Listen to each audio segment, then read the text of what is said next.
Saya sekarang ni dekat Wave Breaker. Sangat jauh di tengah laut ni.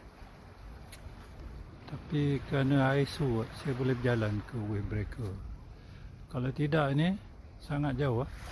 Tu dia pantai yang roboh. Ini accumulation of the sand selepas dia letak wave breaker. Jadi orang datang sini mancing. Okay, ini dah tengah laut.